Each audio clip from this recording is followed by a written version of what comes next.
A very warm welcome, a special welcome to the trustees of the Aspen Institute, the Executive Committee or International Committee. I see a lot of friends out here from the committee, so welcome to all of you.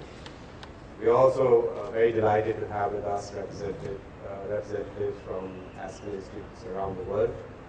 Welcome to them as well. And I also welcome members of the Board of Trustees of the Aspen Institute of India, Ambassador Lamba, Minister Singh, Shashi, Mr. Jamshed, Naina Lal Kirwai, Mr. Nainan joining us this evening. I'd like to take 2 minutes to just give you a little snapshot of what we do in Aspen, India. We focus on 3 different areas of work. The first work deals with foreign policy, where the Aspen India runs a number of track 2 dialogues with different governments around the world, the US, China, Japan, Singapore, Israel. And we also run a track 2 dialogue in a tripartite with the US, Japan, and India. And it is track 2 for the very reason that we're able to have very free and frank discussions and get a lot of issues that need resolved off the table, so that 2 different governments can actually work towards getting them resolved on the table.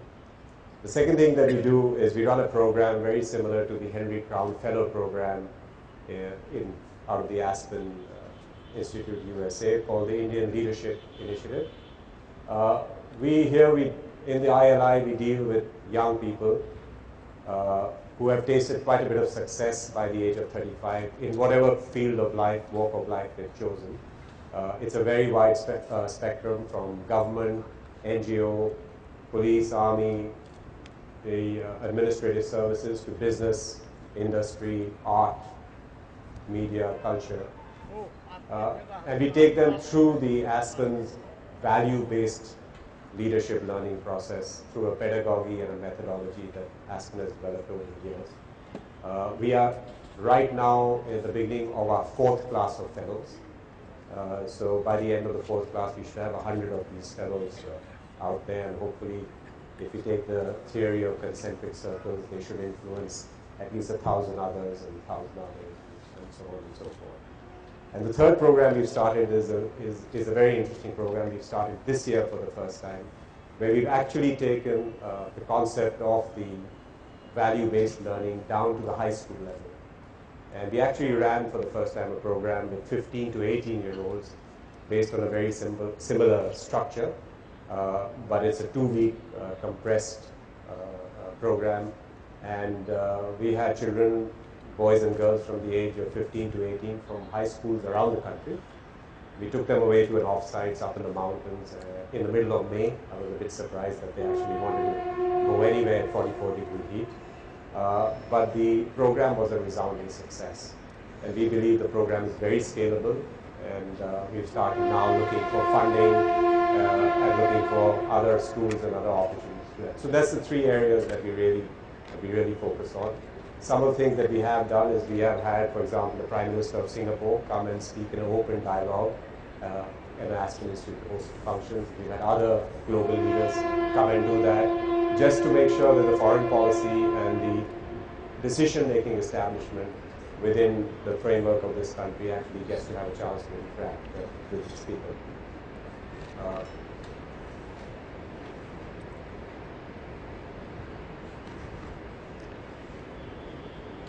It's actually a great pleasure to actually have the International Committee here, because I believe one of the trustees has a very important announcement to make. So may I ask Margot Pritzker, the chair of the Leadership Initiatives Committee of the Aspen Institute, to please come up.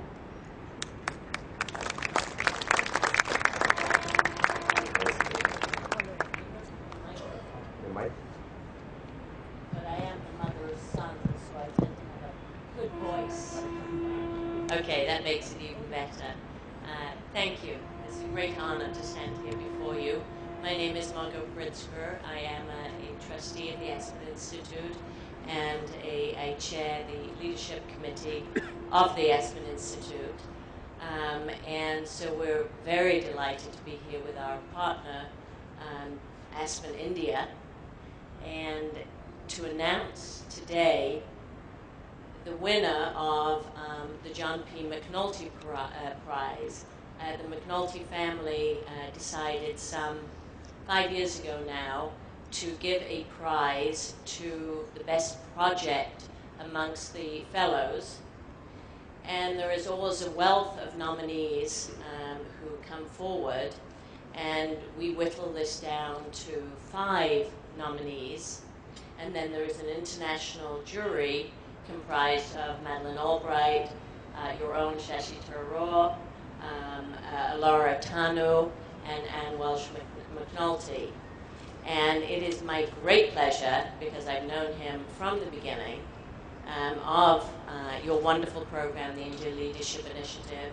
It is Amit Bhatia.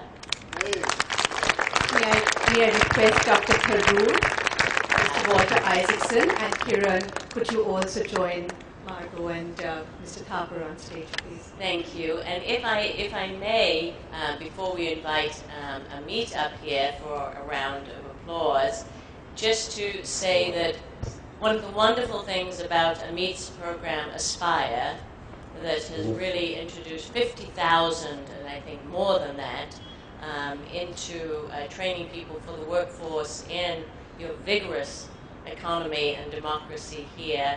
He didn't do this alone, and he's the first one to say this. And so let me read the people from the India Leadership Initiative who teamed up with Amit to do this. And forgive me if my pronunciation isn't quite correct. Let me do that quickly, because I have their names. So his very close friend and India Leadership Initiative fellow, Karandeep Singh, plus India Leadership Fellows, Shivinda Mohan Singh, Prashant Khemka, Karti Chindabaram, Sandeep Patel, Jesse Lenchna, and Sanjay Chabara.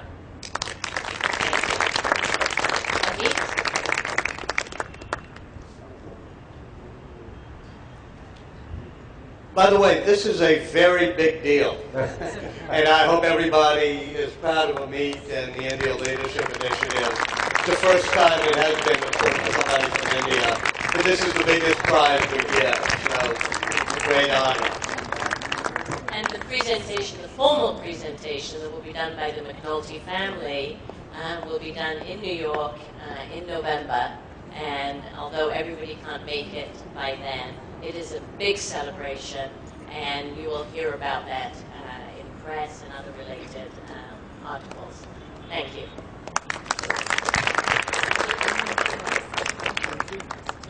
Just thank you very much. The fact that all of you are here makes it even special, and I want to thank all the fellows who supported me in this. So thank you all very much.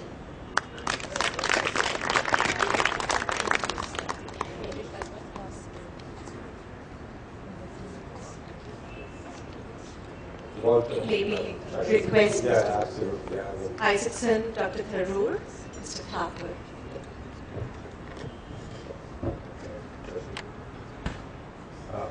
I have a long resume of the two gentlemen on the stage, but frankly speaking, I think it's pointless going through it, because I think everybody here knows everything they've achieved. So, if you don't mind, gentlemen, can we go straight into the conversation?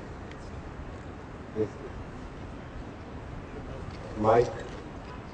I will do a Henry Kissinger line, which is when somebody did that to him and said, he's a man who needs no introduction.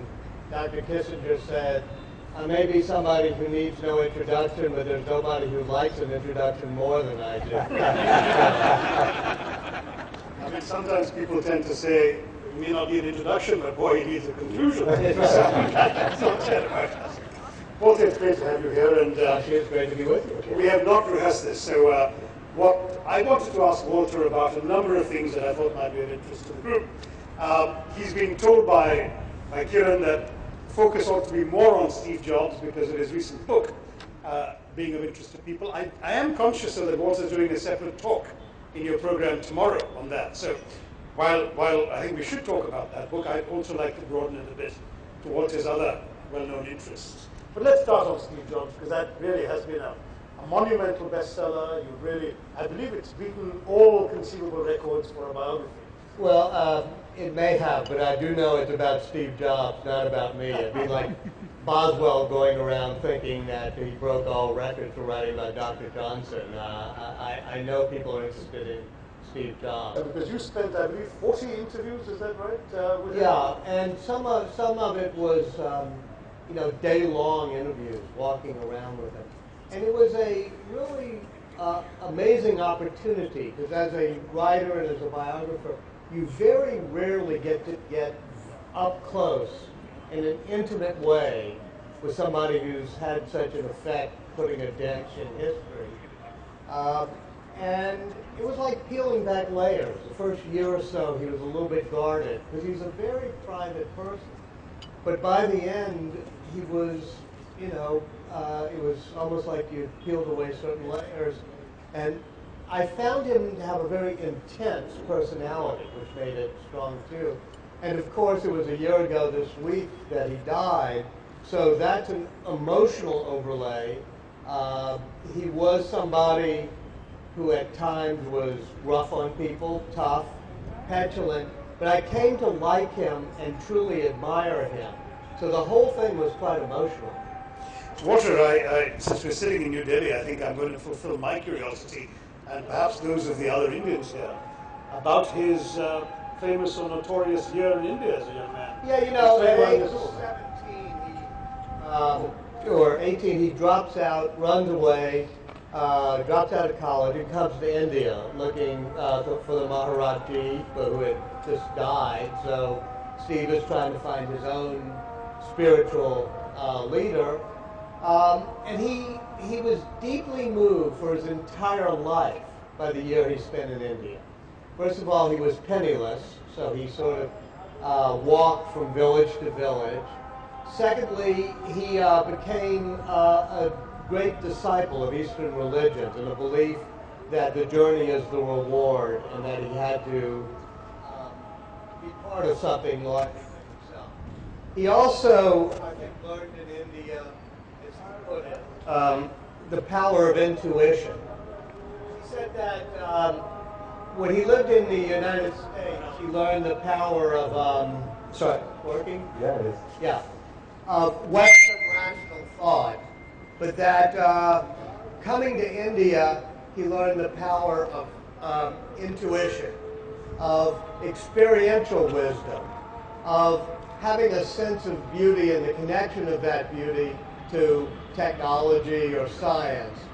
And that was really the theme of his life, which was connecting a sense of spiritual beauty, a sense of intuitive feel for design with the scientific and the technical. He loved his time in India. Did it give him a sort of spiritual dimension thereafter? Yeah, it was a year ago when he was very, very ill. He still thought he might beat the cancer. But I asked him that. We were talking about India, we were talking about what he learned there. And I said to him, as he was sort of curled up and feeling very sick, I said, do you still believe in the spiritual lessons you learned in India? That after you die, perhaps something lives on, that your experiential knowledge lives on, that there's some incarnation of your spirit that will continue. And he said to me, yes, most of the time I believe that. I like to believe that when you're gone, something in you, the experiential wisdom that you've accumulated, lives on in some incarnation, or your spirit lives on. And then he looked at me, and he sort of did a back take, and he said, but sometimes I'll worry that it's just like an on-off switch. You know, you die and click, you're gone. And I was kind of taken aback. I mean, I sure didn't say anything. I just looked at him. And he gave me that half smile that Steve Jobs used to give. He said, maybe that's why I didn't like to put on-off switches on Apple devices. So, He also believed that simplicity was the ultimate sophistication and focus. That was both from his Zen Buddhist training, but also his Eastern spiritual training that came from India. He was able, you know, speaking of on-off switches, I mean, when he did the iPod, he just kept saying, simplify it, simplify it. There are a lot of other MP3 music players, but they were also brain dead and complicated. You could figure out how to put your music in, you know, get to the song you wanted. And he said, I don't want an instruction manual. I just want a beautiful white box that has 1,000 songs in your pocket, and you get to any song you want in 3 clicks. And they kept showing him new ways of doing it. And finally, they got that track wheel that was so simple. And he said it reminded me of the spiritual simplicity that was at the core of what he learned in India. And he loved it, but he said, when they showed it, he said, what's this? Actually, he used a stronger word between what and is this. But, and he pointed to the button on top, and they said, well, you know, they were a little nervous. They knew he knew what it was. Finally, somebody said, well, Steve, that's the on-off switch. And he pauses and he says, what does it do? And they're a little taken aback because they know he knows what it does. They finally say, Steve, it turns it on and off. And he says, why do we need it? And it dawns on them that you don't really need a big on-off switch on an iPod. If you quit using it, it'll power itself down. If you start using it again, it knows how to power itself back up. And it was that type of simplicity, and that ties into what he had said at the end about not liking on-off switches. But anything that was a distraction, anything that took you out of a real sense of spiritual beauty, he hated. Interesting. I mean, one of the things that troubled me about his life, I mean, you mentioned already that he's been difficult with people, and I think we might want to hear a little bit about that. But one of the things that troubled me is he himself was an adopted child, right? He was born to a pair of graduate students. His father was a Syrian who went on to be a professor, adopted by the Jobs family, grew up with all of that, discovered his biological parents in his late 20s. And yet when he himself had a child out of wedlock, he refused to acknowledge her for very many years. What's the background? How could you explain that, and how does he explain it? Well, and he has the child at the exact same age his father was, 23, when his father had Steve. One of the things you learn when you write biography is it's all about dad. Everybody, there's something about the father that is the key. And that for Steve, it happened to him, and he does it. As his girlfriend, the mother of that child, said, he who is abandoned becomes an abandoner. And that was, in her mind, at the core of what Steve was. Steve was very tough in that way. He did not, even though he had sort of a spiritual bonding with humanity, he had trouble with individual intimacies. And then in the end, he did acknowledge the child later? Oh, yeah, he acknowledges Lisa Brennan Jobs, who his child, and they have a relationship. She's at his bedside a year ago when he died. Steve always had a way of getting to the right answer, but taking a while and being kind of impatient and impetuous and believing the rules didn't apply to him before he got there. I mean, it even happens with the cancer. I mean, he won't acknowledge that he has cancer. He spends months thinking he can treat it with just a vegan diet. And then he finally, it kicks in and he acknowledges it, and he gets the most scientifically advanced treatment. He has the DNA sequenced of his cancer, his own genome sequenced, he has molecular targeted therapy.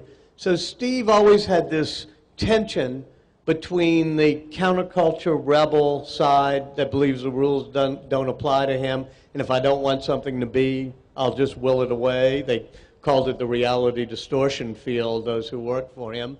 And then on the other side, the very cold, smart, scientific, pragmatic person. Did his failure to acknowledge the cancer cost him in the long term, or? We don't know.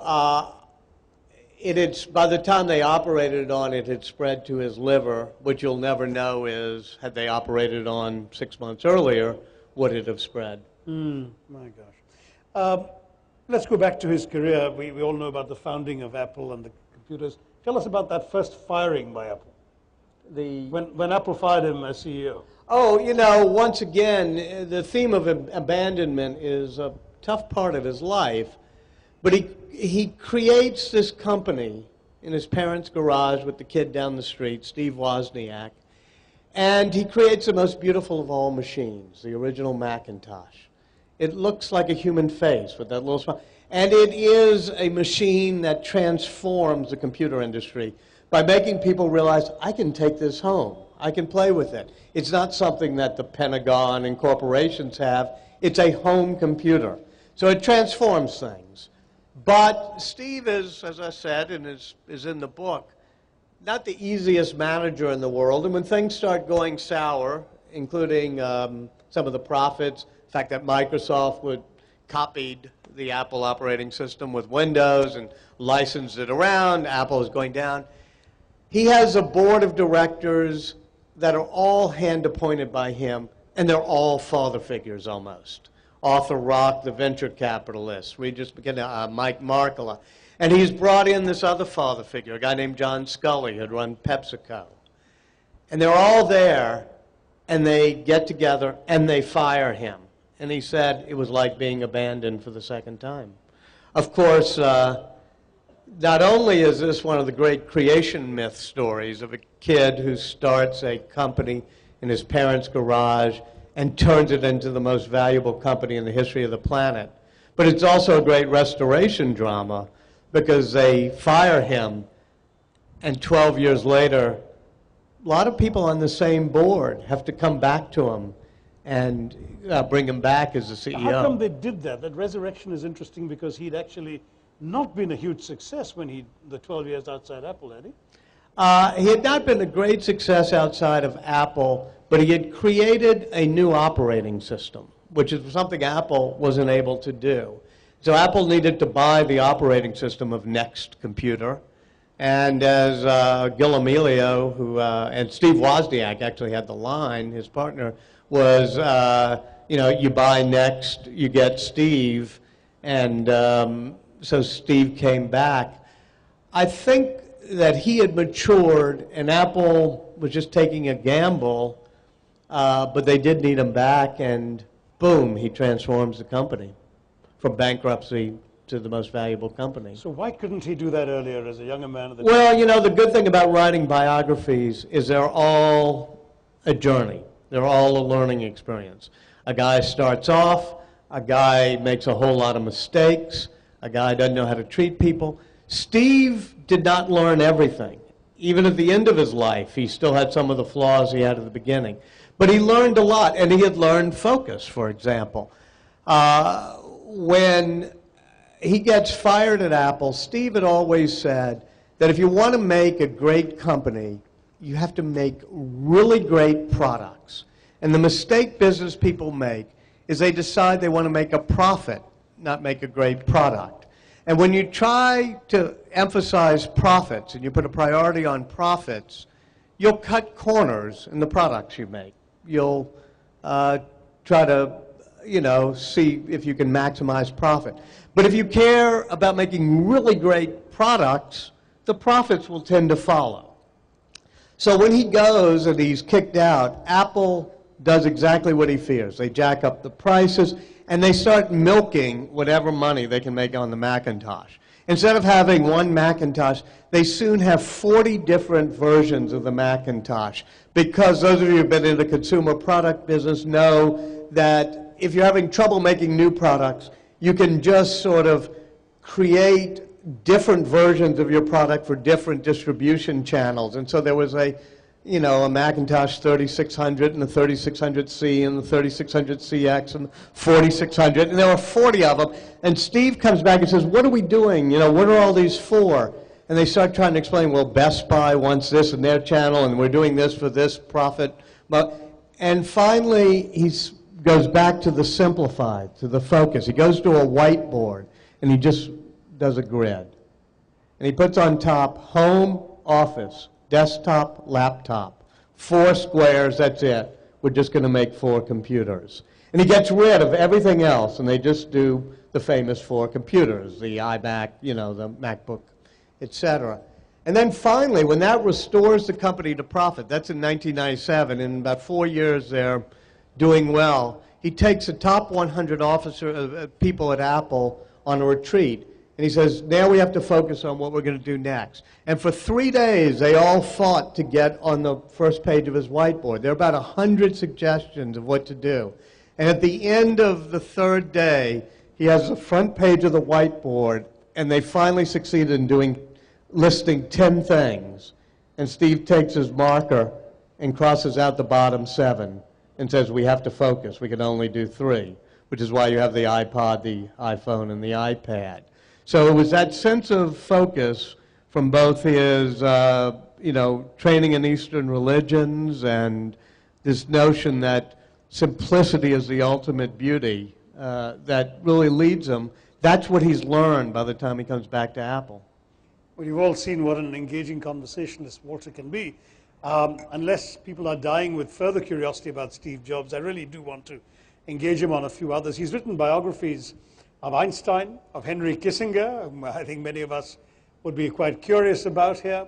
In fact, the first Walter Isaacson book I read was actually co-authored with Evan Thomas, called The Wise Men, where he took 6 people from the 40s, essentially, who shaped, in many ways, America's post-World War II orientation. I wish, somebody would do something like that for 6 wise men from our country after independence. But I'd like to turn you to Henry Kissinger. Many of us here, of course, have had the pleasure of encountering Henry in various guises. But one of the things that many in India would be particularly curious about is his huge journey on India. I mean, in 1971, Henry starts off being this hugely hostile figure. The tilt to Pakistan. The tilt to Pakistan, the obscenities he uttered about Indira Gandhi on these on the tapes, yeah. And then 3 decades later, he is one of the biggest advocates of close American relations. One of the odd things about Henry Kissinger is he's a brilliant man, and he has both an ego and a bit of an insecurity. So, like a moth to flame, he's attracted to his critics. If he's in a room and there's 100 people there, and 99 think he's the most brilliant person, and 1 thinks that he's bad, he will make a beeline to that 1 person and try to convince them. So ever since he got caught, basically, both with the tilt to Pakistan and the things he said about India, he has been part of the Aspen India strategic dialogue. He has been a great friend of India. I think there is something deeper, and maybe you can tell me because you've written about this, Shashi, in Henry Kissinger's transformation, which is back then, in the 70s, he and Nixon are playing off against each other and probably reinforcing the darker qualities of each other. But Henry Kissinger is not a strong believer in democracy as a great value. He believes it's messy, as it is, as America and India have both proven. He believes it's sort of sentimental to be fighting for democracy, and he's quite comfortable dealing with authoritarian regimes, whether it be in Pakistan or Chile or China or whatever. And so in that great struggle that's been there since Cardinal Richelieu and others who invent the notion of diplomacy 500 years ago, is the balance between realism, and idealism.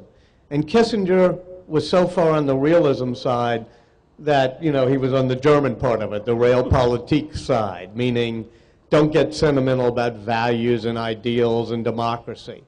And so I think there was that sense in him that India's democracy was messy and populist and non-aligned and all those sort of things. I think he has changed and he has evolved to understanding that there has to be a weaving of both ideals and interests when you do foreign policy, and that has made him appreciate India more. You're probably more of an expert on that than I am, but I sense that there's a depth of his philosophical evolution that goes beyond just feeling guilty about what he said on the tapes. I'm sure you're right, Walt. I mean, I think certainly the big change is, of course, the end of the Cold War, because he saw India through the prism of the US-Soviet relationship, and he saw India, because of India's reflexive signing of that Treaty of Peace, Friendship, and Cooperation with Moscow at a time when the US had had its opening to China through Pakistan. He saw India as essentially a Soviet asset. And I think that was one of the great flaws of Kissinger's worldview early on, was seeing everything in the prism of the Soviet-American competition. And the great breakthrough, which India helps him figure out, is when he sees a triangular balance of China and Russia and the United States. That is not communist versus, the West.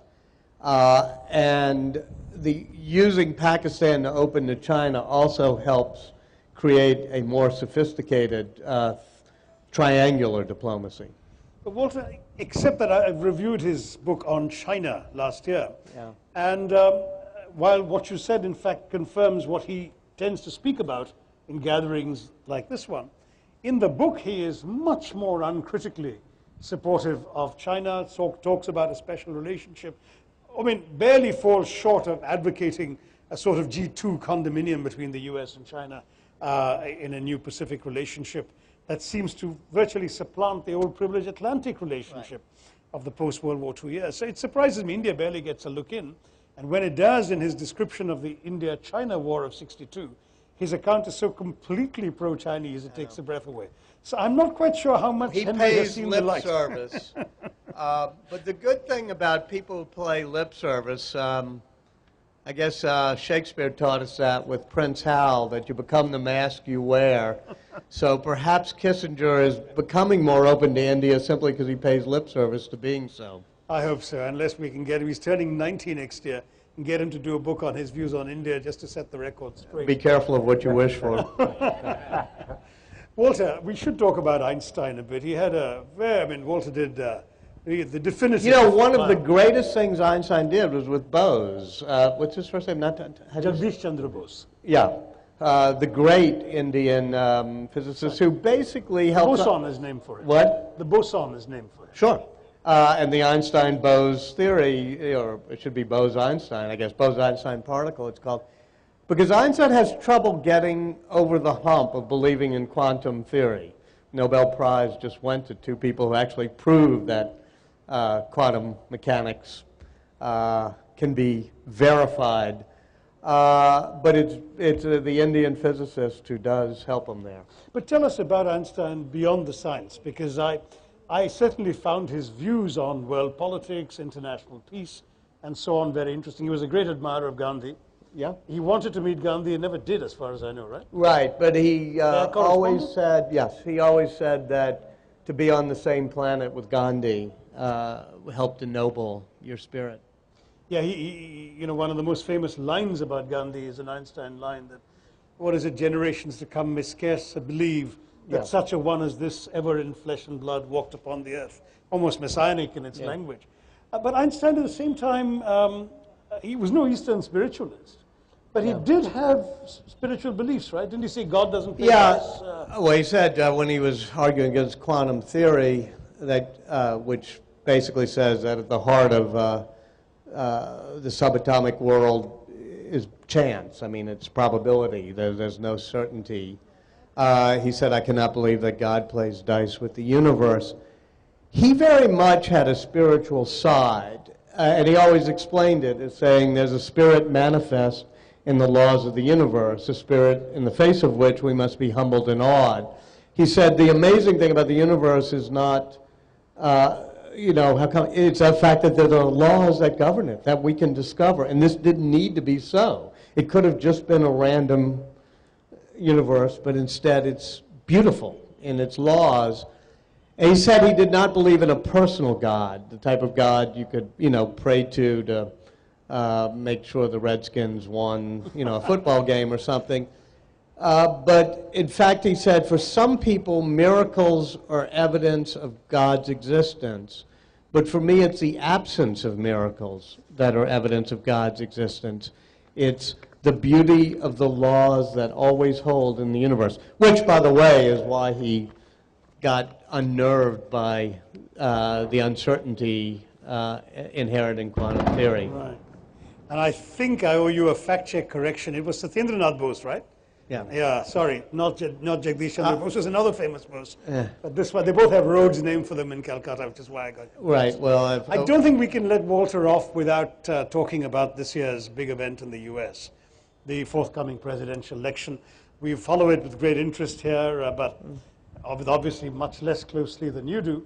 I was in the US very briefly a couple of days ago and was startled by the extraordinary degree to which Obama's conduct in the first debate appeared to I was set him stunned. I was watching that debate with a group of people, including a lot of Aspen trustees, and I was shell-shocked. I mean, halfway through the debate, I was having trouble watching it because he was so unsure, so uncommanding, so unlike Obama, the Obama that we know.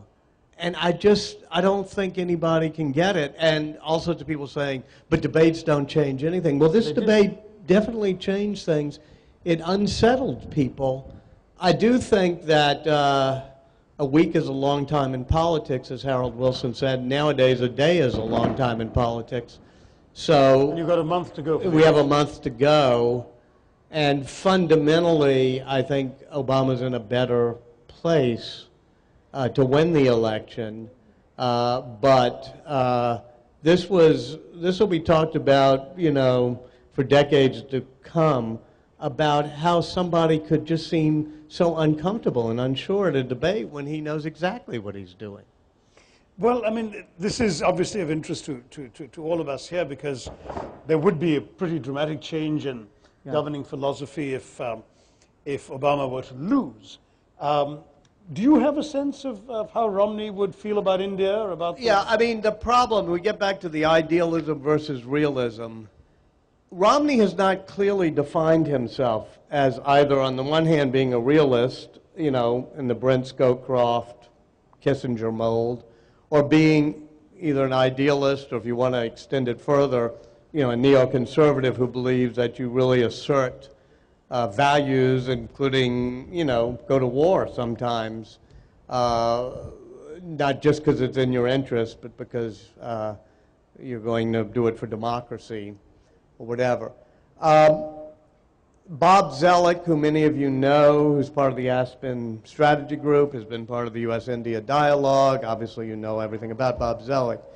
He is very much a realist. Very pragmatic, very much in the Brent Scowcroft. Is he likely Secretary of State material? Now, he was appointed by Romney to be in charge of the foreign policy transition.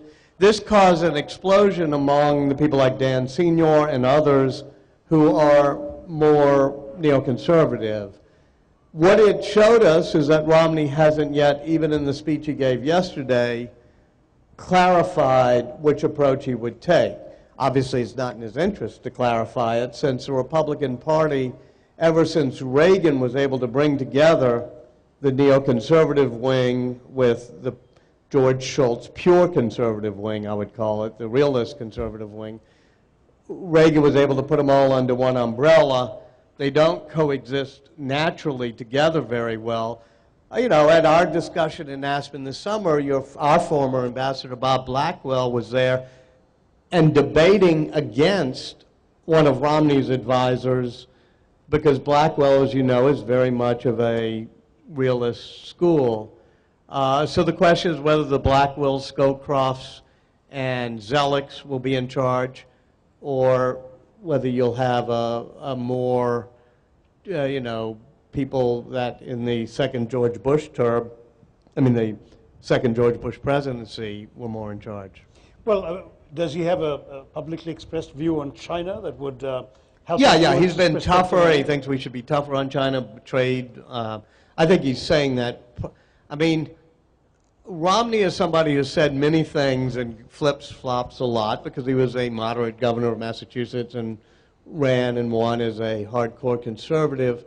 I'm not sure what he really believes on China, but he's been talking tough on China. And I think, and so is Obama, actually. It tends to help a little bit in a political season. But you remember George W., when he was president, seem to have a vision of India as a counterweight to China, which is not something India particularly enjoys being for any third country. But I'm just curious as to whether that kind of thinking is still there in Romney circles. I don't think so. Sorry. No. I mean, I think there's a really important relationship you could have with India, not as a counterweight to China, but as our natural ally, both in terms of values and interests in this region. And whether it comes to Afghanistan or Iran or China or anything else, and that's not entered into Romney's policy. But coming back to the mechanics of the process, help us follow the next month.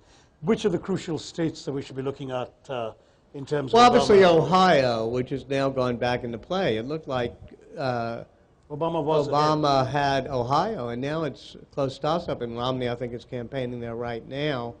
It's hard for Romney to win, it's hard for Romney to win without Ohio, but... Is that the 2-minute warning? And... 10-minute warning. Yeah. We have 10 minutes, go. Oh, okay. Should we go to the audience then? Or? Yeah. I'm droning. That's it. Ohio and Florida? Ohio, Florida, our home state for the Aspen summer campus. Colorado will be interesting.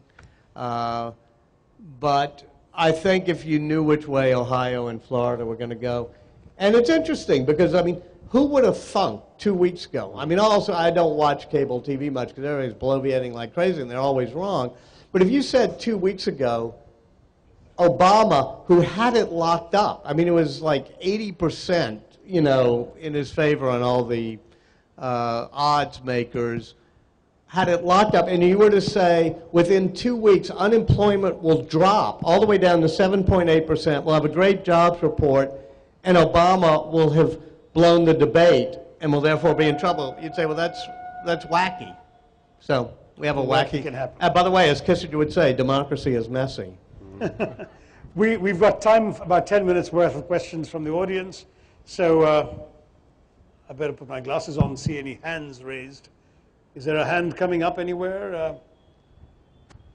Come. Walter has touched on so many different subjects. I'm sure that your curiosity levels are still high. Otherwise, I'll keep asking questions. And you know, I've been doing way in the two at the table, two at the back, back right? there. Can somebody take a handheld mic to the? Or do I have the only handheld mic? No, I think there is another one right there. Could you stand if you don't mind? Is that Madhav there? Or? Yeah. Yeah. Okay. There you go. So one of the things that struck me about the Steve Jobs book, that we are so India-centric here that we take every subject back to how it applies to India. But one of the things that struck me about your book, that it could only happen in America. So not only is it, I think, just extraordinary prose about an extraordinary man, to me it was commentary on Silicon Valley. To me it was commentary on the uniqueness that seems to be California in a larger setting, that what the extraordinary, the only nation founded on a good idea. The purpose of the book, in a way, was to say, why did this happen here? And what could a country like India or other places, how do you develop that innovation? Because surely India is doing great in terms of turning out engineers and people who know math and science. But the question is imagination, innovation, and beauty. This should be a comparative strength of India, because India has a great sense of beauty and poetry, as well as a good sense of science and technology. And that was Steve's formula, was connecting the two to create imaginative things. I think, and I don't mean to preach to a group that knows India better than I do, you have to look at what is it India might be missing in terms of risk-taking, venture capital, an ability to be open to foreign direct investment and know the competition that must come from that. All of these things come from a type of Wild West almost economic feeling that was growing up in Silicon Valley, which is you can do whatever you want in your garage, and venture capitalists will come by in gold convertibles and maybe invest in you, and then if you fail, maybe they'll bring you back. And I don't think that spirit exists. Frankly, it doesn't exist in parts of the United States. But you have to look at, and you know, a lot of people have been talking about the book in India, which pleases me. But I think you can look at the book and say, which of these elements are we missing in the type of economy that's somewhat more controlled and somewhat more rigid, but correct me if I'm wrong, but you know, that could allow for a Steve Jobs to rise. And secondly, the education system. I mean, you know, it's valuing the creativity and the imagination too. Yes, that other hand there. Yep. Hi, my name is Akshat. I'm a fellow of the Aspen Institute, Hey, Akshat. third class. With your wealth of knowledge of the world, especially from the US perspective, do you think that would you be interested in going and actually talking about India with maybe doing a biography of someone in India or having a commentary on India? Because I kind of missed that. We've talked about, I probably missed a little bit of talking about Walter Isaacson. I love writing about creativity and intelligence and how they intersect, which is not always. I mean, some of the most intelligent people you know are not very creative and don't amount to much. And so that's sort of the theme I've written about. I think there are lots of books to be done about India in that regard. It is just not a field that's my particular expertise. I'm going to be writing my next book, which I hope takes me a very long time, I'm in no hurry, on the birth of the digital age and around the world, how people, almost to answer the first question, what is it that causes the computer, the internet, the microchip, various things to catch on, and who invents them? What type of imagination does it take? I bet you better sell that online. It may need updating. It's right, right. Well, it's going to be historical. I'm going to start with Can you bring the mic to the front? Ada Byron Lovelace, back in the 1830s, Lord Byron's daughter. What fun. NK. Hello, NK. You know, one of the things I wanted to ask you, Walter, is that I've been reading some pieces by my good friend Martin Wolf in the Financial Times, quoting the sort of prognosis in the next decade or so of what lies in store for the world. And what the conclusions they come to is that there is no great frontier of technology or innovation which is in the horizon, which can dramatically alter total factor Yeah, but that's productivity. totally wrong. I mean, I think, now, obviously, Mr. Wolf is more Mr. well-versed. Mr. Wolf is quoting research work done in the United States. I think that the biotechnology revolution that will come from not only understanding the sequencing of the human genome, but proteins, RNA, protein folding, whatever, will totally transform the world of medicine and biotechnology in ways that will be as big as the information technology revolution was in the past 50 years. And it will take a different type of mindset. You will not be able, in your parents' garage, to start a biotech. It's going to take clusters where there's hospitals and healthcare and things like that. But I do think that combined with big data, once we have everybody's genetic sequencing and know all the data, and we can mine that data and do things, you will have a combination of the biotech revolution and the infotech revolution that will make a new frontier that in some ways I think will be even bigger than the information technology revolution. But in 40 years, if I'm wrong and Mr. Wolf is right, you can... No, I think that I'd like, most of us here would like to share your optimism. May I ask a question about what's happening in the West Asian region? I mean, you got Libya and Syria and Iraq and Afghanistan, and now Israel is threatening Iran.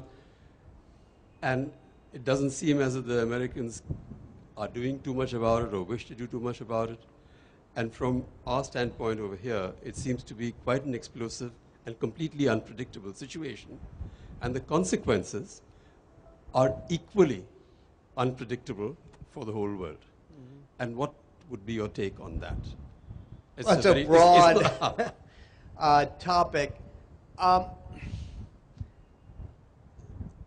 Ever since my daughter was born, I think the United States has been involved militarily in occupying parts of Muslim countries.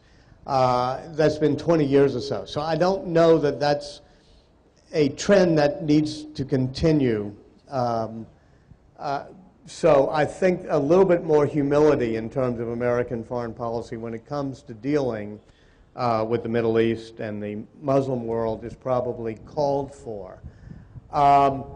The problems of the Arab Spring, or now the Arab Winter, alas, is that it falls right into what we were talking about before.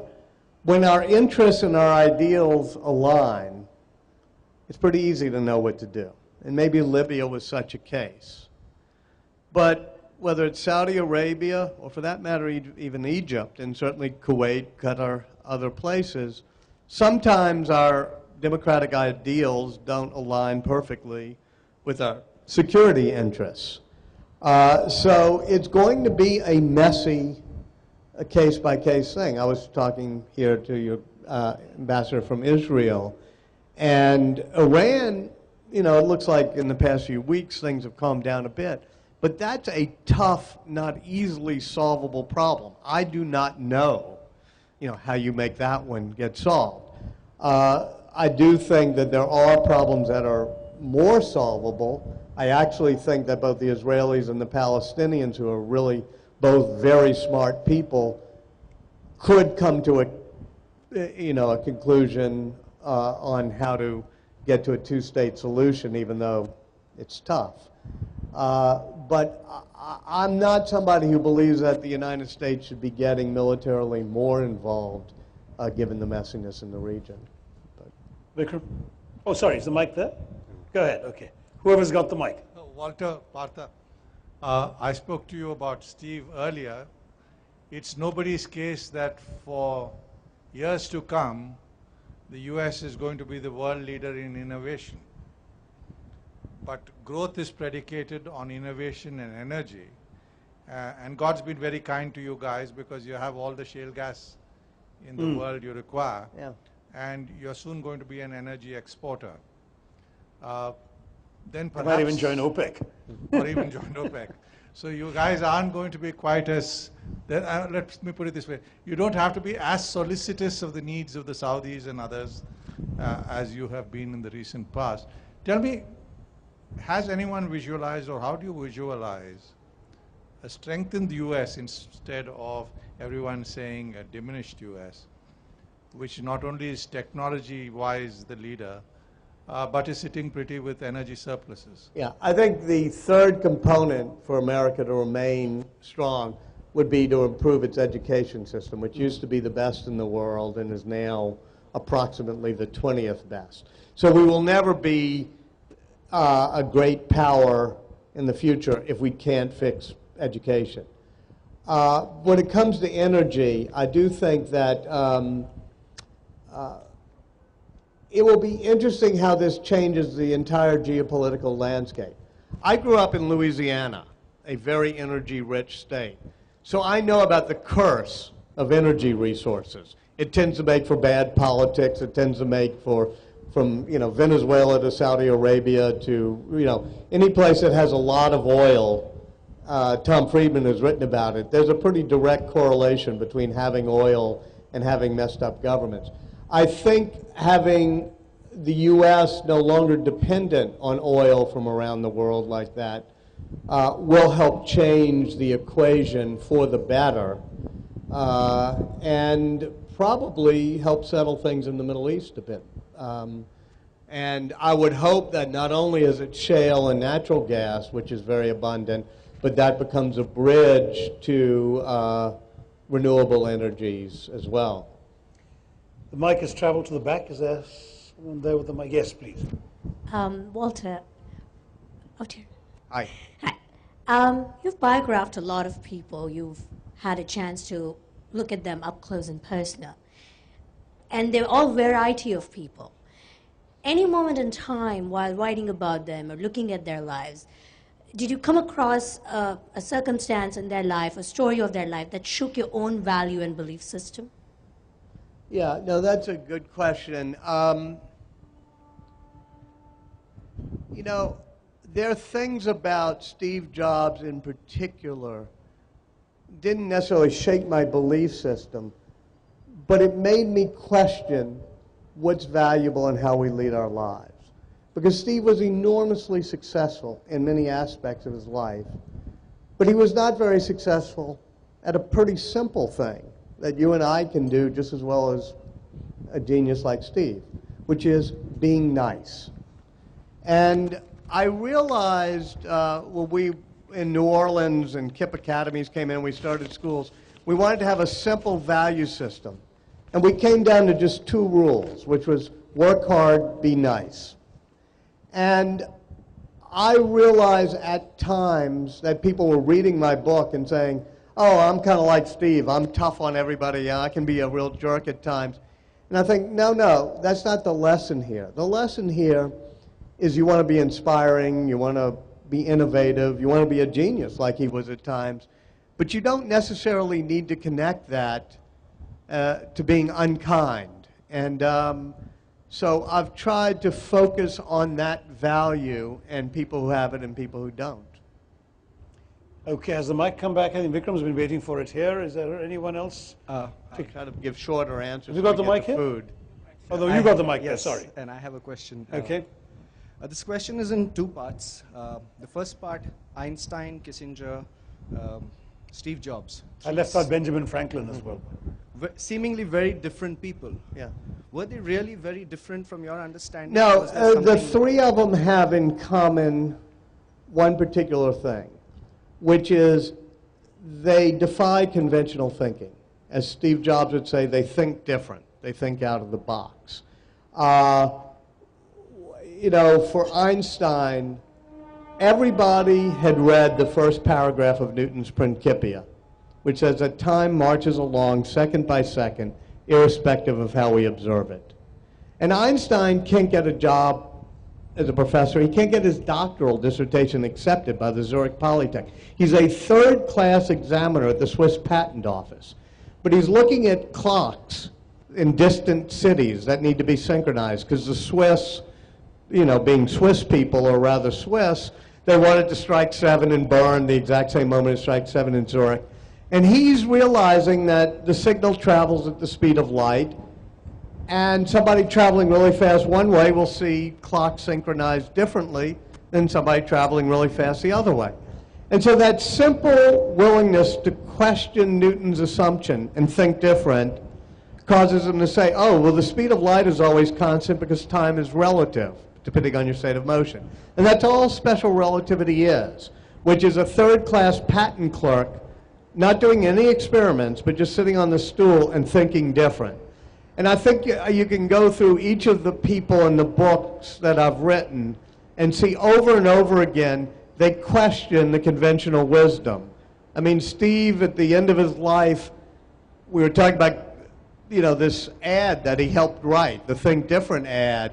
And it was, here's to the crazy ones, the misfits, the rebels, the round pegs in the square holes, those who think different, because those who are crazy enough to think they can change the world are the ones who do.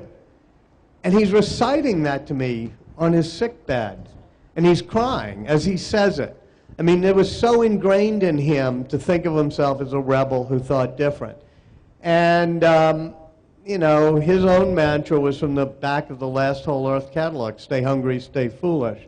So if there's a theme among all of these people, it's not that they were smart, because as I said, smart people are a dime a dozen. They don't always amount to much. But that they were creative and they thought different.